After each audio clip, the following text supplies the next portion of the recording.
transit. Jadi banyak masyarakat yang belalang Medan, Aceh itu bercampur di Lok Sumawe. Dan ini kota dagang. Dan dunia malamnya itu sangat unik gitu ya. Karena ini Aceh ya. Masyarakatnya itu kegiatan malamnya itu sangat tersembunyi. Tersembunyi sekali. Jadi sangat khusus. Kalau kita bicara PSK banyak sebenarnya. Fakta itu ada.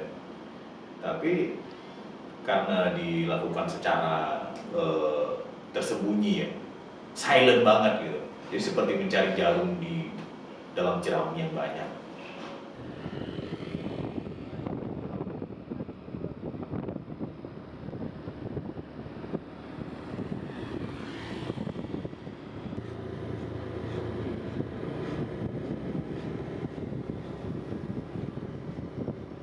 Kalau dulu terminal itu sangat eksis ya, karena era-era 90-an itu pekerja seks komersil itu memang di Aceh, terutama Lok Sumawe itu mereka berasal dari kota itu sendiri, Medan, Langsa, Kuala Simpang, ya, dari arah sana terutama kebanyakan itu.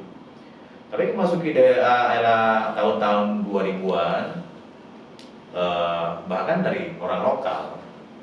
Jadi mereka seakan meniru ya, bukan meniru gaya hidup seperti itu, akhirnya terjerembab ke lembah yang sama dengan orang-orang dari pendatang itu.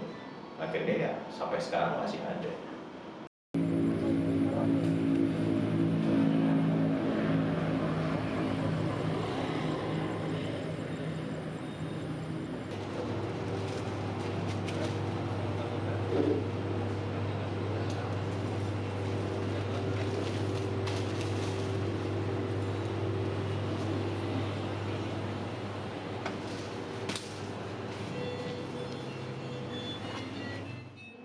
PSK online sebenarnya tidak terlalu eksis ya. Mereka lebih masih menggunakan cara-cara lama, hanya sekedar dengan handphone, ya teleponan. Kalau seperti menggunakan micet itu ada, dan itu gaya-gaya baru ya. Mungkin baru 3 tahunan atau 5 tahunan belakangan aktif dengan gaya media sosial seperti itu, seperti WhatsApp, WeChat, terus aplikasi yang lain ya. Bahkan mereka kebanyakan tuh masih gaya yang lama, ya yang segera telepon. Mereka memastikan pelanggannya memang orang yang tepat, dipercaya dan sebagainya. Akhirnya mereka beraksi. Ya ibaratnya kalau kita bilang setan, iya sih, gelap gitu. Jadi kalau melihat itu mereka seperti bayang-bayang gitu bagi masyarakat biasa. Tapi buat teman-teman bukan peneliti ya, pemerhati ke arah sana, mereka bisa memastikan itu ada. Jumlahnya bisa dikatakan banyak, ya saya yakin banyak gitu. Apalagi kondisi ekonomi di Aceh ini sangat sulit ya. Jadi mereka lebih peka bagaimana mencari sumber-sumber uang, dan yang termudah itu.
aku sempat jumpa subjek ya ke salah satu hotel. Artinya kami sempat janjian, itu juga via aplikasi sebenarnya. Setelah diperkenalkan oleh teman bahwa kamu bisa gunakan akun ini, dan akhirnya aku hubungi dan kita dapat berkomunikasi dengan baik awalnya. Akhirnya kita sempat janjian.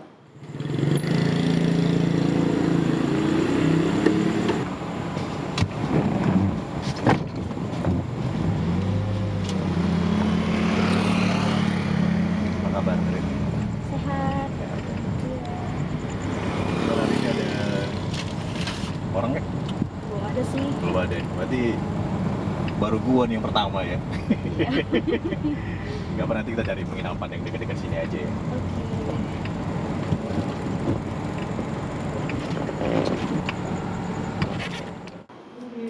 Kita jumpa dan aku coba masuk sebagai pelanggan gitu. Karena kalau aku masuk langsung sebagai orang yang melakukan, aku sudah khawatir dengan beberapa upaya yang lainnya, aku nggak dapat, hasilnya nihil. Ya aku coba itu, akhirnya kita janjian dapat, tapi ya akhirnya mereka rupanya fake juga itu Kak. Mereka rupanya yang subjek yang aku dapat ini bukan pelaku yang sebenarnya. Dia kadang-kadang ya pas lagi butuh uang saja dia cari itu. Aku awalnya ngira bahwa dia memang PSK ya, karena kalau kategori PSK itu dia memang bekerja mencari uang dari itu hari-harinya. Tapi kalau sekedar saja, aku nggak bisa mengasihkan kalau dia PSK. Akhirnya aku batal dan aku marah dong sama sumber. Aku udah coba hubungi dulu.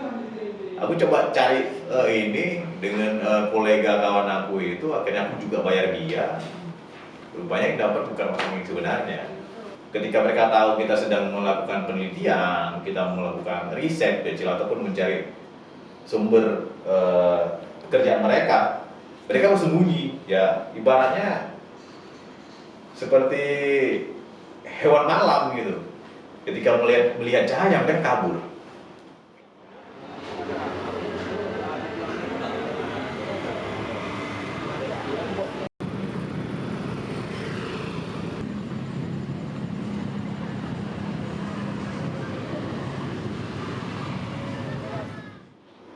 Karena ajaran Islam ya berpengaruh dengan perilaku mereka.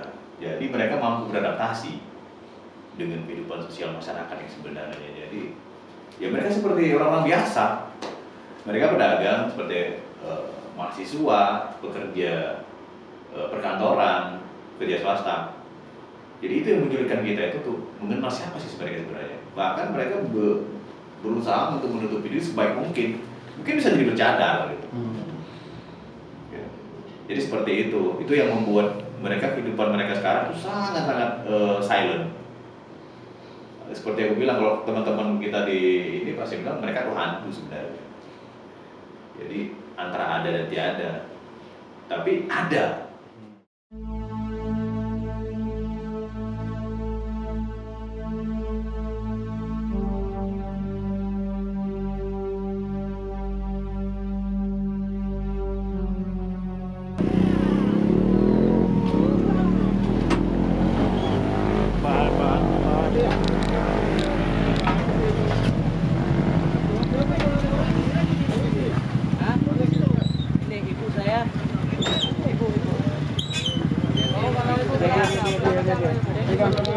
Sumpah demi Allah ibu saya nih. Pegang dulu, pegang pakai punya.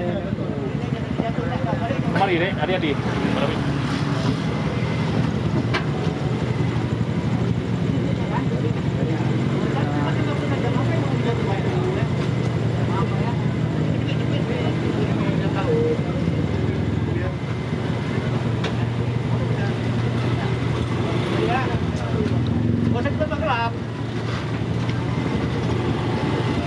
Itu kan kegiatan patroli rutin ya.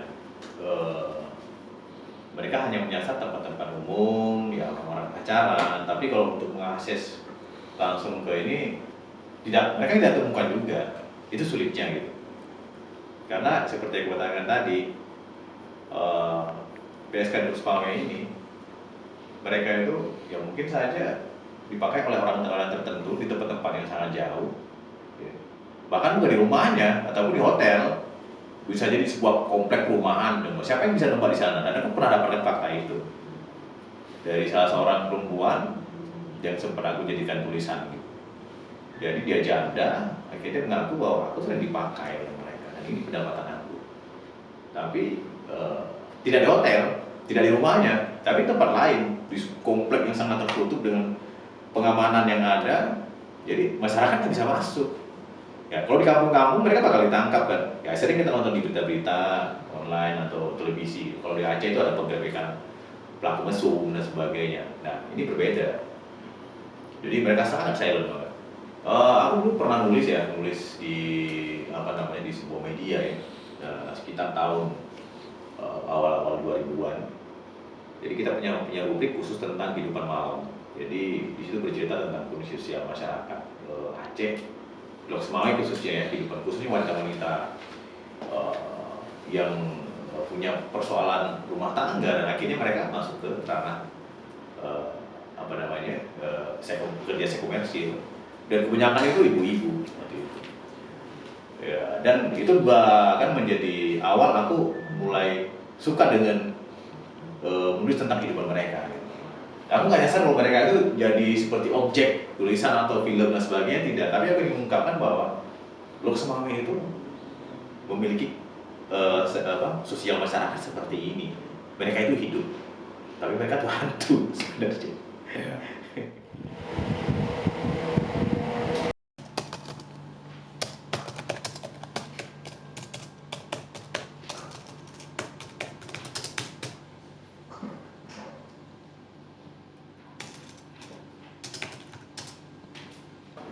Ada. Aku sempat dikecam sebenarnya waktu itu, tulisan itu sempat dikecam oleh beberapa orang.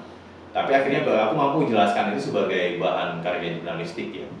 Karena kita masih mengedepankan kode etik yang jurnalistik, pola penulisan dan sebagainya. Mereka harus nama yang disamarkan dan sebagainya. Tapi yang kita ungkap itu adalah fakta bahwa mereka itu ada. Mereka masih, kalau subjek-subjek yang sempat kita tampilkan ya, aku tampilkan dengan teman-teman di film ini ya. Kita berencana awalnya mereka mau, akhirnya mereka merasa kalau difilmkan ini jadi sesuatu yang lucu. Aku bakal jadi orang yang terkenal. Itu mungkin pemikiran kecil mereka ya, sederhana mereka seperti itu. Dan akhirnya mereka lebih baik mundur menjadi subjek film kita daripada tetap melanjutkan syuting. Jadi mereka ada ketakutan luar biasa. Kenapa? Mungkin kalau di Medan ini jadi biasa ya. Kalau di kota-kota besar lain, di Jakarta, Medan, Surabaya itu mungkin itu hal biasa. Tapi di Aceh berbeda. Mereka melihat sesuatu ke wajah mereka muncul, bahkan suara mereka itu jadi persoalan. Dan menganggap ini pekerjaan yang membuat aku bakal diincar oleh publik. Dan ini kehidupan aku bakal terancam.